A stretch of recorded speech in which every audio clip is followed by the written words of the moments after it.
Well, everyone, I can't say that this podcast started the way we wanted it to, but we had to roll with the punches, and it's not just us who has to do that. It's Syracuse football, too. Thanks so much for joining us, everyone. This is the Orange Zone Podcast. We have Rachel Culver, Ashley Wenskoski, former SU running back, and Super Bowl champion James Mungro. I'm Samantha Croston. Thanks so much to everyone who came out here and made us a part of your day. Thanks so much to Apex Entertainment for being our awesome sponsors. And thank you so much to our directors and everyone else who worked really hard to make this happen. We're going to talk a little Syracuse football and some basketball today because it's crossover season after all. But first and foremost, let's talk Syracuse football. This is a team that is 3-5 and has lost 4 straight games. You hanging on, Mungro? I'm here. He's present. I mean, he showed up to the podcast. That accounts for something. I mean, that counts for something. You messed up my introduction, but I'm going to let that slide right now. He doesn't want me to introduce him anymore as associated or affiliated with Syracuse. I'm not. What am I supposed to do? You can say graduate. I mean, you got the sweatshirt on. That sort of gives it away. You know what I mean? How is that any better? Just former graduates. He doesn't want to be associated with the football team right now. Oh, the football team specific. Okay. Fair enough. Whatever. Well, listen, we know that this week the big news is that the Syracuse quarterback battle is back open, and for a while that wasn't the case. Since Steve Angeli got hurt, Syracuse hasn't won a football game. Fran Brown. You're joking. Oh, no. Oh, okay. Oh, I'm serious. Have you heard that Steve Angeli got hurt? No, have you heard the big breaking news? Breaking. The news is the quarterback battle is back open. No, Steve Angeli's not a part of it, but today, or excuse me, this week on Orange Nation, which is a part of CuseSportsTalk.com, Fran Brown announced that there will be at least 2 quarterbacks playing in this football, Ricky Collins and one other face. Ashley, how do you feel about that? You think it's time to open this up? I mean, yeah, I certainly think that it's time, right? You said it, Syracuse hasn't won a game since Ricky Collins has taken over as starter, and I hate to say the same thing I said 2 weeks ago when we were sitting here to Mungro, but Collins not only has not won a game, he has not been particularly competitive. And I know that sounds harsh, but it's just the truth. Through the games he's played this year, 54% completion rate, 6 touchdowns to only 8 interceptions. He's turning the ball over, but it's not even that. It's really just the hesitancy he's shown. He's shown no development in the last 2 weeks since we've sat here of being able to run and facilitate this offense. What I'm pissed off about is this gentleman is making, I think, maybe probably like $500,000. He's making a lot of money. A lot of money. A lot of money. Triple figures. Where did we get this wrong at? Who recruited him? Is this NIL money we just throw down the drain?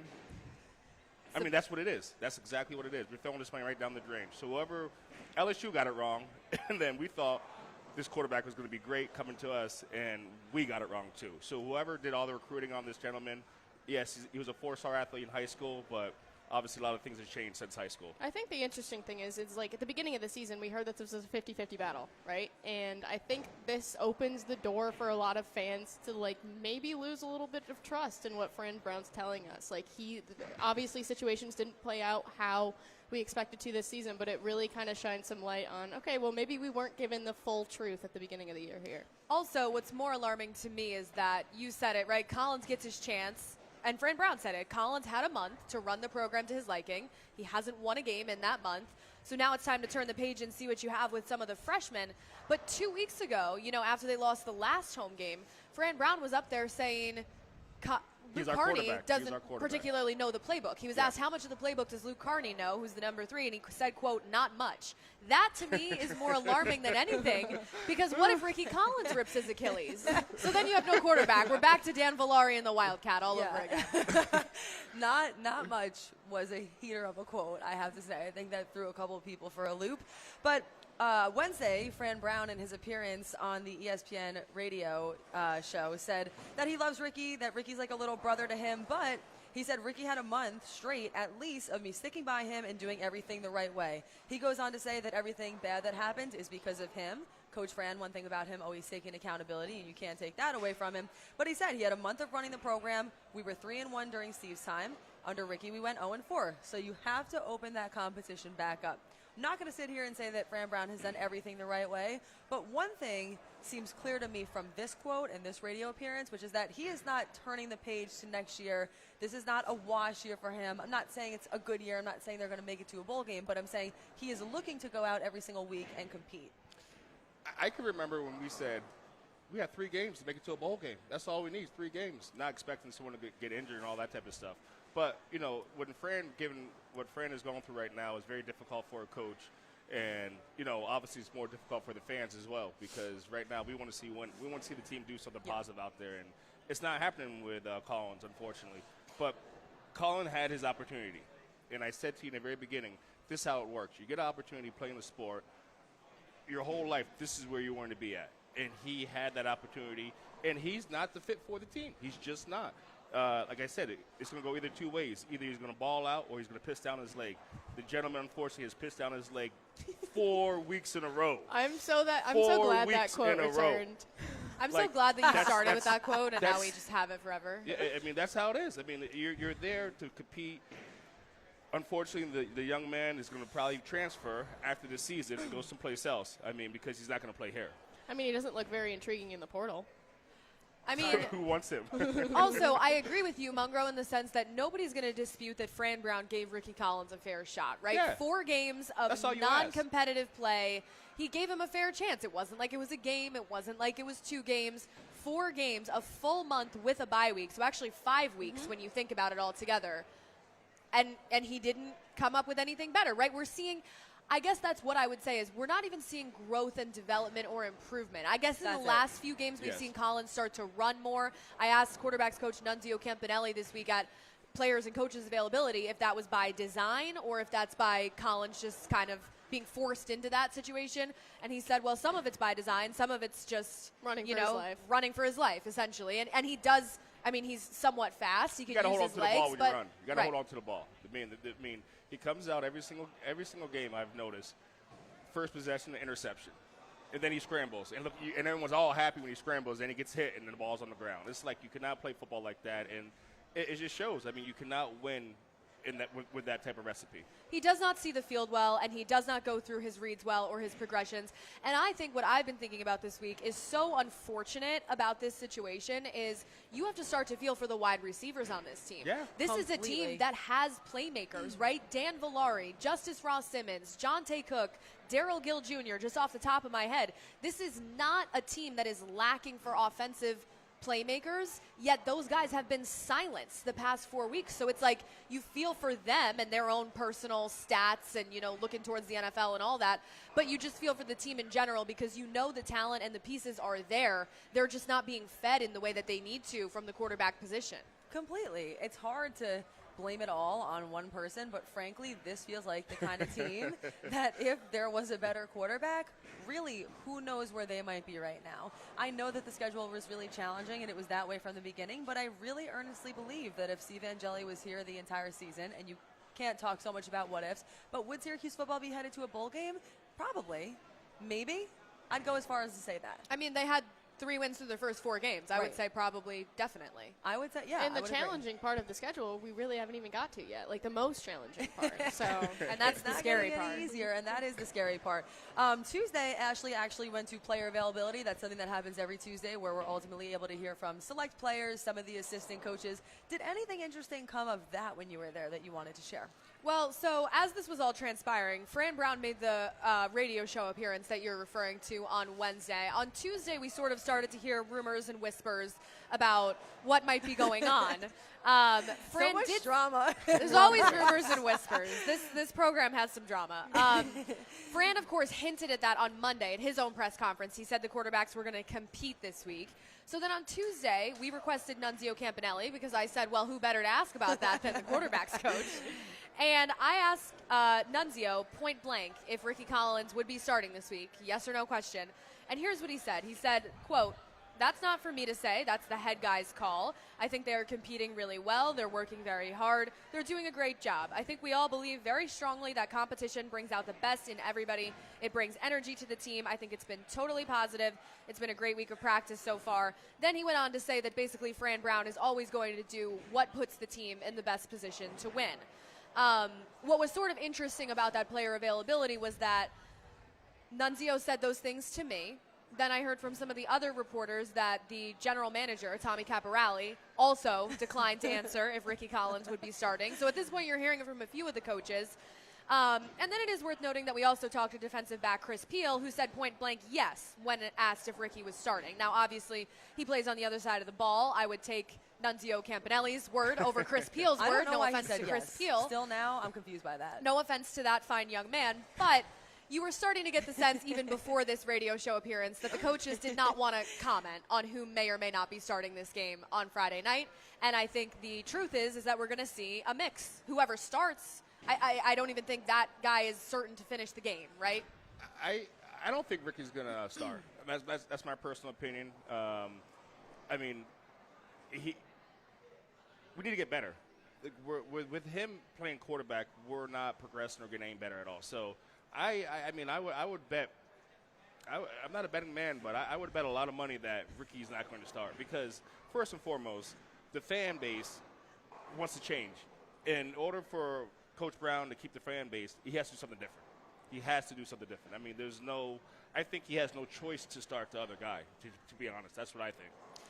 I could be wrong now, but I'm just telling you. If I was the head coach, why not start another guy? Like, I mean, you have nothing to lose at all. You have zero to lose, except for another game. One thing we were talking about offline, if you will, is the Redshirt conversation with Luke Carney. And it's interesting because he's played in 2 games now. He has, 2 games left to play if he wants to preserve that potential for a redshirt.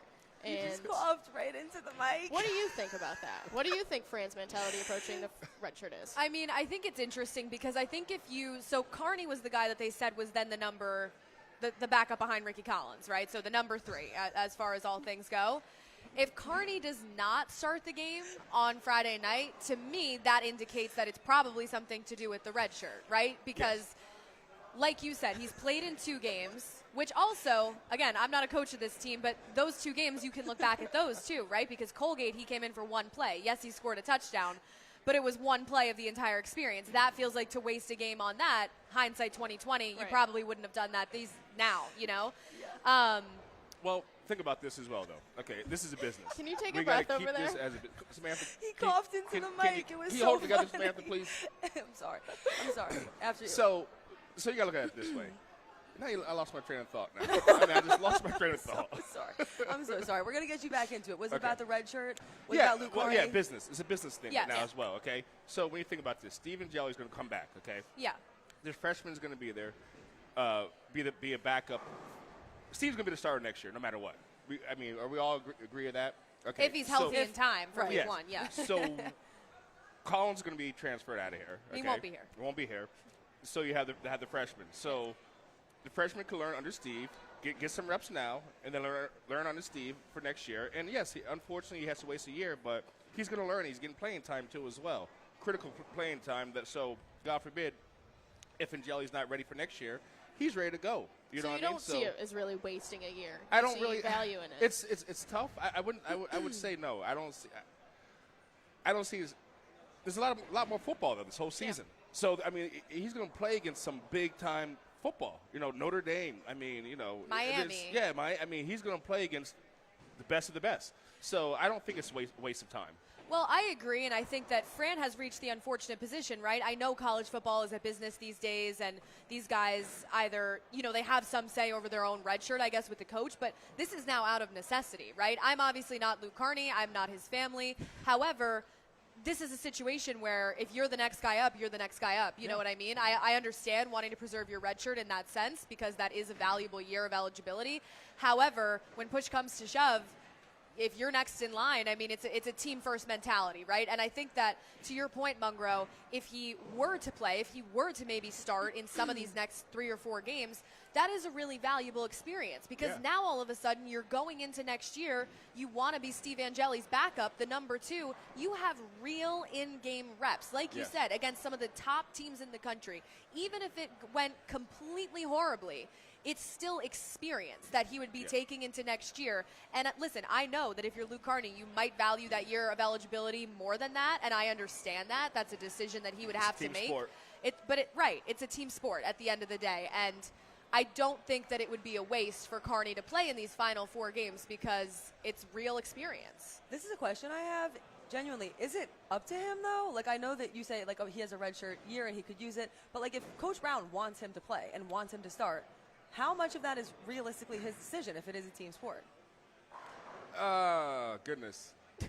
It's muddy. I think the answer is it's muddy. It's about money. But the funny part about it is I remember, unfortunately, it happened to me. I was in that situation at one time here at Syracuse.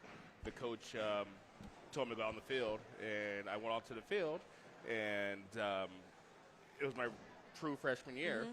And it was like halfway during the season, and I knew I wasn't going to play a lot. And Donovan McNabb looked over at me and said, call timeout and walk off the field. I did exactly what Donovan told me to do. Walked off the field. And before I got onto the field, the coaches, the head coach, Paul Pasqualoni, and Dave Walker, were arguing about Dave didn't want me to go in the game, and I knew that. And I wanted to play. I totally wanted to play, but I did not want to waste – I mean, back then it was a lot different, too, as well. I did not want to waste that year. And I actually called a timeout, and I walked off the field and sat on the bench, put my helmet down, and that was the end of it. The coach never said anything to me at all negative about it, but, I mean, I was not going to waste my year. They weren't going to ruin my year for me.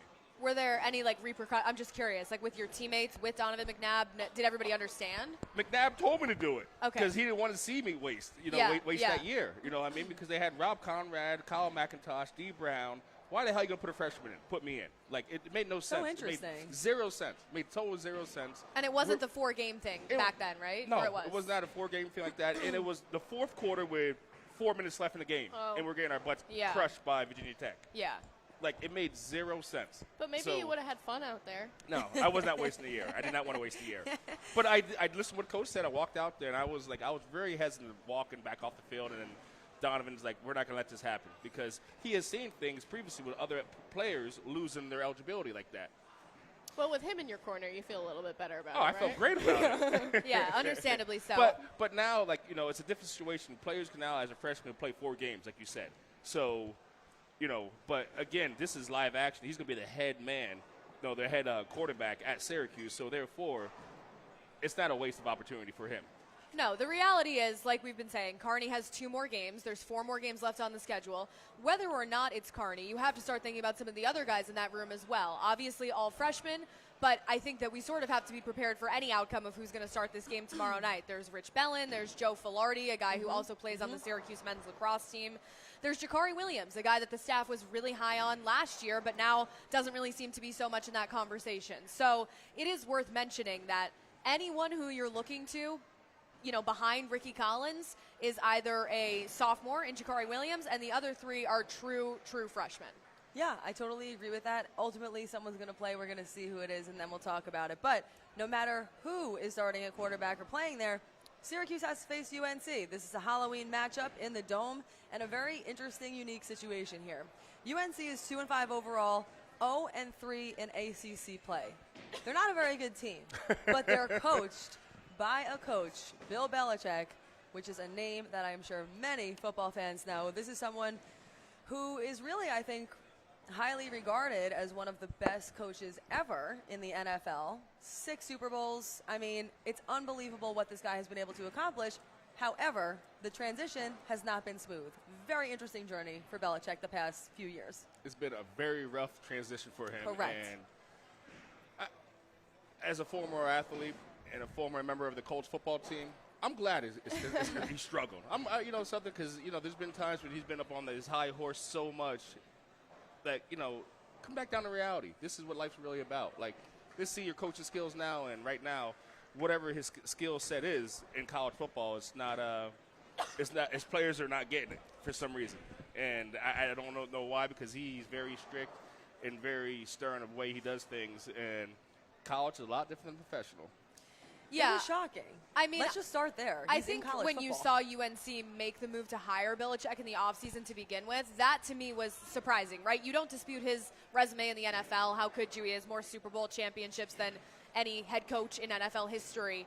But college football is just such a different world these days, even than it was 5-10 years ago. To see a guy at over 70 years old try to jump into that game now with the transfer portal and NIL and all of the things that we sit here and discuss. You say his age? Oh, God. Sorry, I'm sorry. gosh. It's just No, to but see it's him true. It's make true. that transition. He It's like feels young. It's like part of me wants to give him credit for, I guess, trying it out and trying to do it. The other part of me thinks that it's Go a sit on the completely different couch, world than man. the NFL, you know? Go take a nap. I think I'm going to be honest, I think he was just having a hard time being retired and he wanted to still be coaching football. I mean, obviously, if he was doing great and UNC was doing great, we'd be sitting here thinking, oh, what a power move. If you have the opportunity to hire Bill Belichick, I understand why you wouldn't pass that up. But over 70, to Ashley's point, the college football think landscape, He's- it was bizarre. I think he's saving money personally because he's at UNC. Yeah, I like that how you looked at me. Like, wow, what is he going to say next? He's saving some money. He has his girlfriend going to school there. He's 70 years old. I mean, what else? James, we weren't going to talk about the girlfriend. Well, I'm just saying, like, I mean, what else does 70-year-old want? I mean, you're at a college campus, 70 years old. You have Super Bowl rings. Got a nice little young thing next to you. I mean, All right. all he has to do now is win games. That's do, easier back said to than the done. football. No, back to the football, though. I do also think it is worth mentioning that he is Bill Belichick, but he didn't exactly walk into a room of riches at Right. UNC, right? North Great point. Carolina had been rebuilding for multiple years under Mac Brown. You saw him leave the program because things had kind of gone downhill. So it's not like Belichick walked into a great situation at UNC, you know? No, And by no means. And just because it's his name, I mean, again, in NFL, he had the best of the best. Right. Okay. Now you have the best of a lot more people you have to choose from because obviously high school football, there's a lot more high school football players than there are professional football players, college players, I'm saying. So. And as we've seen with Fran Brown, recruiting matters more than ever. And you just Exactly. wonder what's going on there, right? Yes. Certainly. Now, here's the thing. The last time I checked, Syracuse football was actually favored to win this game by maybe half a point. What the hell would you read? That is an unfamiliar position for SU football. I understand, but that is how the betting lines open. Do not blame me. The point is, though, to Mungro's point, really, Tar Heels did just take number 15 Virginia to overtime last week. I don't know what to expect in this game, but I don't necessarily think, similarly to Syracuse football, at least to start, I don't necessarily think that UNC football's record reflects exactly how good they are. I'm not saying they're a great team, but I'm saying expect this to be a close matchup. Ashley had a phrase for it earlier. Do you remember what you said? Because I loved it. Mid-off? Mid-off. I called it a mid-off. Battle of the mids. No, I mean, I think that you look at UNC, right, and they haven't won a game against a Power 4 team or an ACC team, obviously. So their two wins are over Charlotte and Richmond. But at the same time, UNC and Syracuse are next to each other in the ACC standings towards the basement because Syracuse, unfortunately, has only won one ACC game. You look at the quarterback situation, and it does remind you a little bit of what SU was dealing with Ricky Collins, right? They've been starting Gio Lopez. He came from South Alabama, and things have sort of been up and down for him. He's kind of struggled with the turnovers, similar to Collins. He's thrown 5 interceptions and completed 4 touchdown passes, 2 of which came against Richmond. So they've been struggling with play at the quarterback position as well. But I think where they differ offensively is that you don't look at their receiver room and you don't look at their offense and say, wow, they have guys who can be playmakers in the way that Syracuse does. Yeah. It's just not connecting. I think there's a legitimate lack of talent on the offensive side of the ball for them. Understood. I think that's well said. So what do you guys think we can go down the line, but some keys for SU here? What do you think that Syracuse has to do in order to pull off this spectacular? Who wants to start? Oh, why don't you guys start? I You don't say be last. particularly feel inclined to start. All right, Ashley, you got it. All right. Well, first of all, the obvious one is they need to have competitive play at quarterback. No matter what happens, no matter if it's Luke Carney, Ricky Collins again, Joe Filardi, no matter who it is, there needs to be competitive play at the quarterback position. And honestly, I'm going to say it, craftier play on offense, right? Because if you know that you might have a freshman, if you know that you have a guy who's not going to facilitate a great passing offense, then you need to do something else. You need to find a way to work around that. So that's obviously number one. Number two is I think that you need to limit the turnovers. You need to not beat yourself. You need to not be sloppy in the way that we've seen them. But number three is this Syracuse defense, we have seen them improving in recent weeks. I'm not going to say that they're good because they have yet to give up less than 30 points in a game that was not against UConn. But this is an opportunity with the struggles of, I think, the UNC offense for the defense to really go out there and show how they have improved throughout the season. And at this point, it's almost like the defense needs to give the offense, the SU offense, a chance to win, right? A chance. Over these past few games, we've seen so many situations where Syracuse has been in good position and just can't convert on short yardage. And then, like, even when you have a struggling quarterback, I think that's hard to comprehend as really an excuse for that. Like, in last game, they were at first and goal. Like, they were there. They were on the verge of scoring a touchdown. When Willis was down at the one. Sorry. I'd actually love to. Got all the way down to the goal line. Yep. And then move back 5 yards. Then you move back 5 yards. It's like, it's just, the penalties. It's so frustrating to watch that it's just, you got to turn the channel and watch something else. I mean, I'm just serious. It's just that frustrating to watch. And you work so hard to get down there, then you shoot yourself in the foot. Like, it makes no sense, 0 sense. Well, and that's exactly what I mean by shooting themselves in the foot. If you recall, that was at the very beginning of that game against Georgia Tech. Syracuse, benefited off of a turnover, right? Yeah. Mm-hmm. Georgia Tech turned the ball over. It's like, all right, here's your opportunity on offense. Willis does that. He goes on that run. He gets down at the 1. And then it's false start, delay a game. That's where you just can't be beating yourself like that. You damn sure can't afford that. No. I mean, with the players we have and what we're going through, you can't afford 0 mistakes. I mean, like, just 0. And we're not doing that. But my concern is this. UNC have gotten better. And they're slowly but surely getting better. Like we said, last game was overtime. Our last game wasn't even close to overtime. So, therefore, I mean, it's going to be a battle. It's going to be two I'm going to watch my mouth when I say this, but it's going to be a battle. It's going to be a battle, and it's going to be interesting to see what happens. Well, I think something else you have to be concerned about, not to keep bringing up concerns, but that's all you've been talking about. I know. I'm sorry. I'm concerned. What can I say? Her glass is half empty, if you can tell. Syracuse is also going to be without their starting center. Now, if you know anything about the quarterback position, right, you know how much the quarterback and the center work together. Austin Collins is questionable this week on the injury report. He actually left the game against Georgia Tech. Josh Miller came in for him and played that whole game, and now he's listed as permanently out. So there is a world where they could be on the third-string center in this game, too. Yeah, I think that's an issue. I mean, listen, with Syracuse, for me, it's 3 things. You have to see, number 1, an element of real discipline here, because like you said, very, very little room for mistakes. Additionally, I do still think this is going to be the kind of game where you have to see one key defensive stop somewhere, because the offense just isn't that good. But then number 3, whoever starts a quarterback, I really just want to see a quarterback that I feel like has heart and is not going to give up no matter what. Something that I noticed about Ricky Collins, I think a part of it is inexperience. Surely a part of it is being booed out of the dome, because who wouldn't be impacted by that?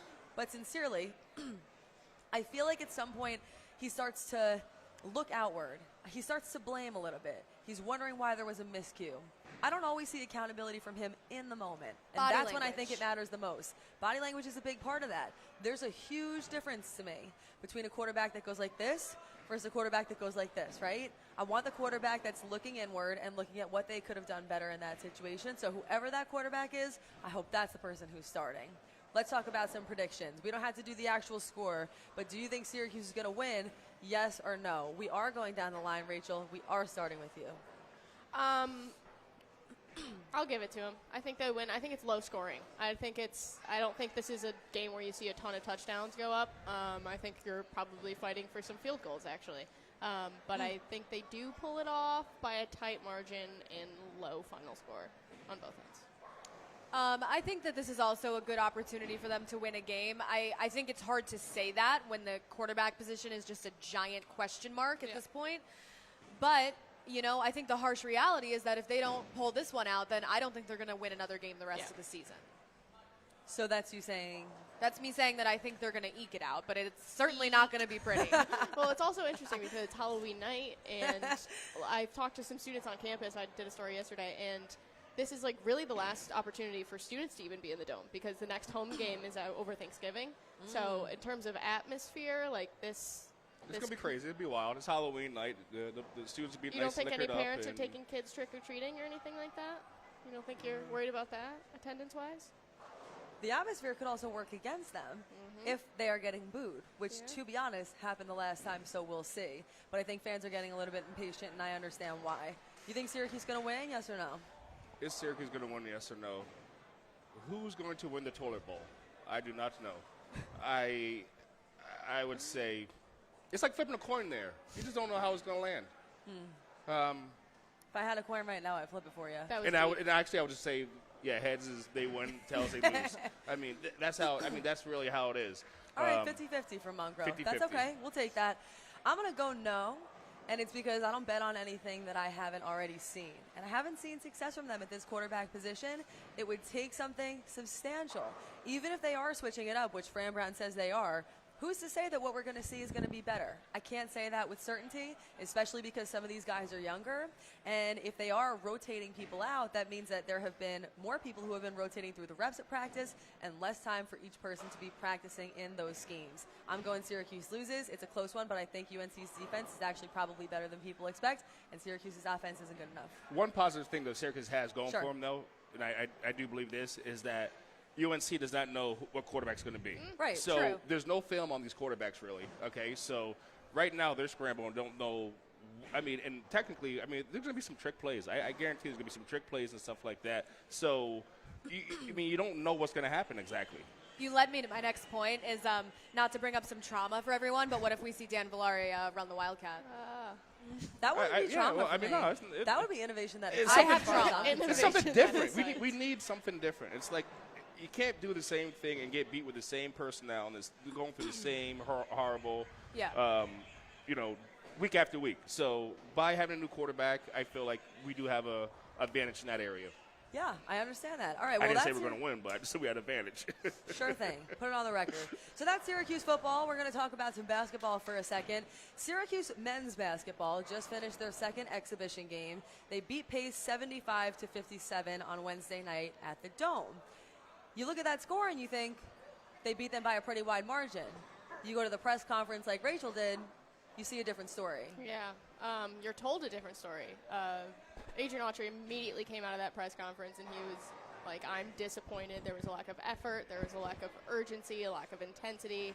He did not feel like his guys came out and played their best game. Granted, this is an exhibition game. It's not regular season, and there was a lot of changes with the lineup. He was playing around with who was on the court at what time, and it's a team that's gelling together. I mean, this is a team with a lot of new faces, some true freshmen, some transfers, but he was very unimpressed with how, as he described it, the offense bled into the defense in terms of when struggles were happening on offense. He felt that the defense was not playing to their capability, and defense was something that he's explained was really stressed in the preseason. They played 6 weeks of straight defense, no offense, so he really couldn't come up with an excuse and did not try to give one in terms of what he saw on the floor. First half was slow for sure. They came out of the second half a lot better. They went on a 28-5 run in that second half, led in a lot of ways by William Kyle III. He was really impressive during this stretch and converted on his first 4 shots. Was a really big part of getting this team flowing on offense again. And like I said, a lot of different rotations, a lot of different faces that you saw kind of on the floor with different people at the time. It's very clear that Adrian Autry is still figuring out what that starting 5 is going to be, which is interesting headed into game 1 on Monday. But overall, my big takeaways is Sadiq White is incredible, and he's going to be someone that's really exciting to watch over the course of this season. Didn't have a crazy offensive game, scored 14 points, but they were so consistently looking to him at the rim. I love an alley-oop, and boy, like there wasn't a lot of fans in the Dome last night, but you felt them when he was around the rim. He's really an exciting player to watch, and I think he's going to stick out to a lot of people early this season. Yeah, I mean, I definitely think from the freshmen, of course, Kyan Anthony, you're so excited to see what he brings to the table, but Sadiq White, I think, is really going to be a factor on this team this year and play some important minutes and provide them with a lot. But I also think just looking at that game yesterday, right, the unfortunate reality there is it's exhibition. It doesn't count. They won anyway. But Pace is a Division II team. Correct. And like you said, to see them struggle so much, especially defensively, that's what sticks out to me, right? Offensively, okay, you're still working it out. You're working out, the formations and who you have together on the floor at one time. When all they focused on all summer was the defensive side of the ball, like you said, that to me is what feels concerning, because I do think that from what we saw last night, at least some of it was a lack of, I don't know if you want to say effort, but energy, right? You didn't see J.J. Starling in the best position defensively at multiple points throughout that game. Which is concerning because, as you have written here, it's a rollover of a lot of the same issues from last season. So immediately seeing that as like the first taste of Syracuse basketball on the dorm floor is not going to sit well with a lot of fans. Definitely struggled to get defensive stops, and another big thing that I was particularly frustrated with the free throw shooting. They went 14 for 28, which is just inexcusable. I was talking to Mungro about it before. Kyan Anthony had an overall good game. Definitely looks like a freshman, which, as he should. But he missed 5 free throws himself, and I asked him about it in the post game, and he was like, the depth perceptions, the dome's just different, getting used to it, going to go out and shoot some shots later. Mungro didn't love that answer, I know. Don't make excuses. Just go out there and play. I understand that. Yeah, I mean, listen, I think the one difference between this year and last year, I do remember there were times last year where Adrian Autry would talk about effort. Mm-hmm. However, that team also lacked talent. This team doesn't. This team is more talented. No. And I think if you're a Syracuse basketball fan, you have to at least feel good about that. There are some pieces here that they sincerely have that they needed that they were lacking last year. They have some freshmen and some transfers who are hopefully going to fill some holes. They have a center who, like you said, has really been impressing. Yeah. That's not something that we I mean, you know, Eddie Lampkin was there, but there was obviously some mixed feelings about that particular player. It was also Donnie's first game back since New Year's Eve of last year. Obviously, he went down and missed a ton of last year with injury. But one of his big things in what we did see from last year was he really struggled defensively. He was kind of like the main defensive issue. No, that's harsh. Sorry. That's it could be harsh. It's all right. He was a large defensive issue, liability. But he was bothering guards at the top of like the 3-point line last night, which is good to see because when I asked him about how much defense they played in the offseason, it was kind of like he rolled his eyes situation, like don't remind me kind of thing. But like you can tell it's paying off, which is good to see because that is huge for Syracuse. I also think we were talking about before, right? Last year's team certainly had less talent, which you mentioned. But last year's team, you saw those problems right from the outset, right? They were winning non-conference games that they should have won by 20 by like 3 points against teams that were either, you know, not Power 4 teams or just they were not where they should have been in the non-conference part of the schedule. So I think that this year in November and December, that is critical and it is urgent for them to show that they can beat those teams by a good margin because when push comes to shove here, we all know how critical this season is, I think, for Adrian Autry. And Mike Waters, who works for Syracuse.com, he's been the beat reporter for many years, a good friend of all of us. He wrote something today that I really liked. He said, Syracuse now heads into a critical season, which opens on Monday with a home game against Binghamton. The Orange has precious little time, only 4 games to improve upon its effort against Pace, a daunting pre-Thanksgiving trip to Las Vegas, where Syracuse will go up nationally ranked Houston and Kansas, plus a third opponent looms. And that is true, right? They have, obviously, that non-conference schedule to get adjusted to things, but they also play 2 of the blue bloods in college basketball, really early on. Really early on. And obviously, we've heard so much from the team, from Coach Autry, about the talent, you know? And at a certain point, and it's going to be over these next 4 games, where it's like, okay, we've heard it, and we see it, like, individually, but, like, where does it start fitting into, like, the point where we can actually go to Las Vegas and feel like there's going to be competitive games that happen there? And I think it is not outlandish for fans to want and expect competitive games, but also for this team to be able to get there. It's just a quick turnaround. Yeah, there's going to be some trials and tribulations with the freshmen. I think you're going to see them continue to gel, even a guy who has the talent of a Sadiq White, of a Kyan Anthony. But the other reality is you have 2 of the best returners in J.J. Starling and Donnie Freeman, paired with some Georgia Tech transfers in Nathan George, the point guard. He led the ACC in assists last year. So you also do have the experience paired with the freshmen. I think it's all about how quickly that gels together. And J.J. Starling, go ahead. What I was going to say is I think the true bottom line with Syracuse men's basketball is they need to make it to the NCAA tournament this year, or it very well could be Adrian Autry's last year. That's pretty much all there is to say. Tournament or bust.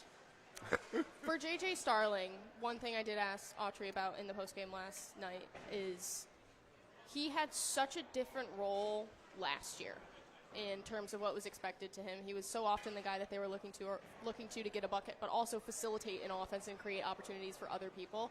I think this year he's kind of almost going to have to relearn how to play off the ball a little bit with Nathan George running point, and he was kind of a non-factor last night, truly, against a pace team, which I think is multiple of reasons for that. They have a lot of offensive weapons and a lot of guys that they can look to. They had 4 guys in double digits, which is good to see on a stat sheet, but I think he really has to be aggressive and lead this team a little bit more than we have seen in the first 2 exhibition games, because he should be a guy that's not only putting up big numbers, but he should be, I don't know, he should just be vocal out there, and it didn't seem like that was a huge part of his game last night. I agree with that point, and I think that JJ is better when he plays off the ball. I think, like you just said, it's sort of about relearning and making that adjustment again after last season. Final thoughts on what you'd want to see from Syracuse men's basketball, and then we'll hop over to the women's side for a moment. Just in general? Like, sure. What I want to see from Syracuse men's basketball. Or anything that stuck out to you so far. I mean, I will just tell this quickly.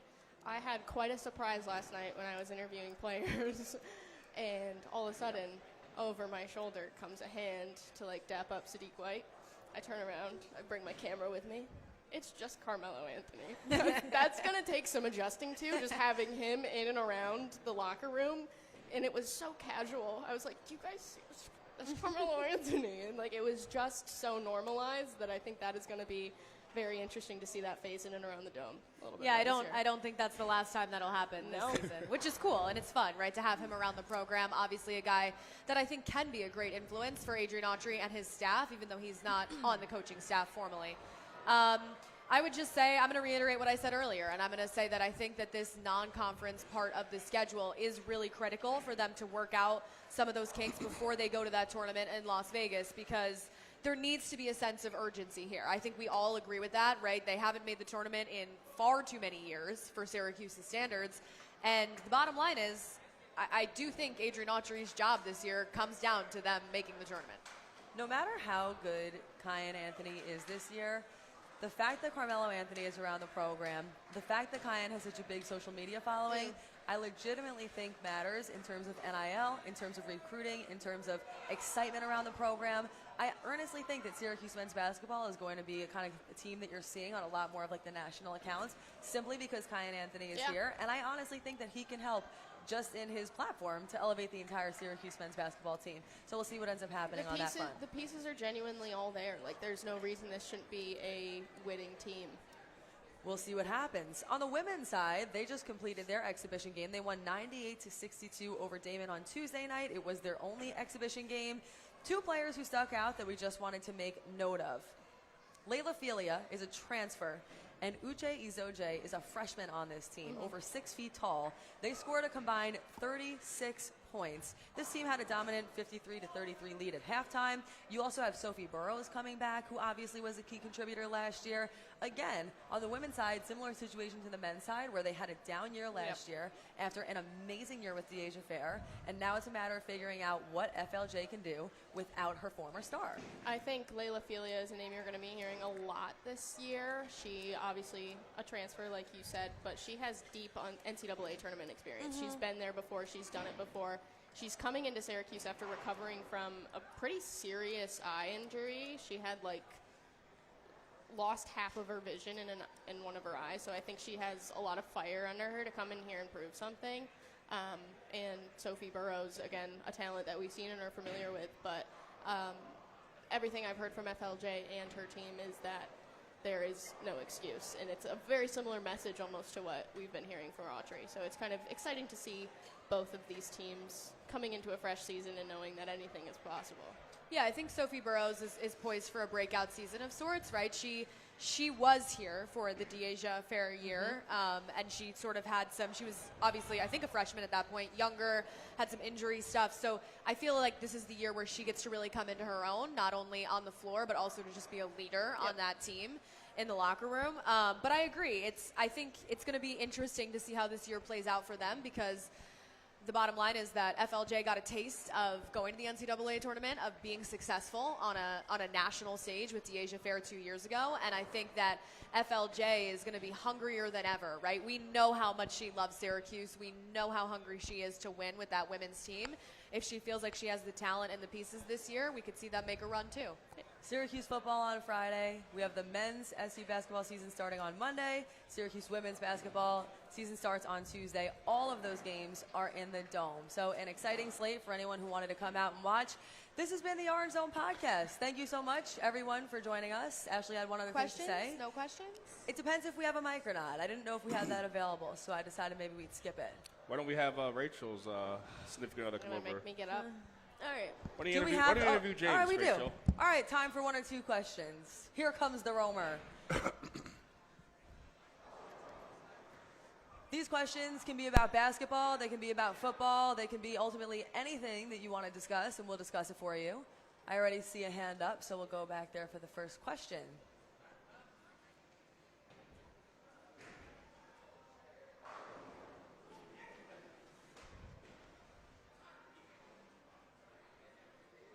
Steve Angeli warming up in a 3-wheeled scooter. Do you think if you put him in a bumper car that he could play for Syracuse and, win the game for us? I'm sorry, I actually missed that. Did you hear that? One more time. Hey, my name is Mark Barber. Hi. You showed Steve Angeli warming up in a 3-wheeled scooter. Do you think you could put him in a bumper car and have him win the game for us? Wouldn't that be great if we could do that? At this point, I'm ready to put Ashley Wenskoski in and just see what she's able to do. Oh, goodness. No, I understand where you're coming from. I think it was a totally different team when Angeli was here, but I think at this point, maybe it's just because her and I have discussed it so much offline, but I think we're both just ultimately ready to move on from that because we know he's so far gone, he's going to come back next season. But frankly, I don't have the answer for you as far as this quarterback position. I think it's going to be a tough situation and an uphill battle no matter who they put in. All right, next one. Familiar, friend to the show, Emma. Hi guys, big fan. We talked a little bit about football today. We talked about basketball today. I know for a lot of D1 schools, they kind of have their main sport. Like, are they a football school? Are they a basketball school? Are they a lacrosse school? Right now, we're about to get into basketball season. Football season's not really looking too hot. Where do you guys think we kind of stand on what's Syracuse's big sport right now? I think I think Mike isn't on at right this now. point right now, as being an alumni from Syracuse, any sport that has W's wins. Right now, we'll just go with W. So whoever has the most wins in any sport, could be soccer, badminton, for goodness sake, crochet, I don't care what it is. If you get a W, we love it. Your mic isn't working, right? Ashley's mic isn't working, but I'm going to tell you what I know she would say, which is Syracuse is a basketball school. However, lately, you think about last year, I think there was a lot of traction around football. And right now, I think for college football, that is really the biggest sport, it feels like, in some ways in America at the collegiate level. So I think that as far as funding, as far as NIL, as far as what Syracuse is able to do as far as generating fans, if they have a great Syracuse football team, it's great for everyone. But I think traditionally speaking, you can't discount Syracuse as a basketball school. I mean, they have a Jim Boeheim mural downtown, for crying out loud. No, I definitely agree with that. I don't know if anyone can hear me. Yeah, I think so. I think it's a great question because I think that now, almost more than ever, it's sort of at the front of your mind about Syracuse, right? Because Fran Brown has come in, and he's really rejuvenated things football-wise.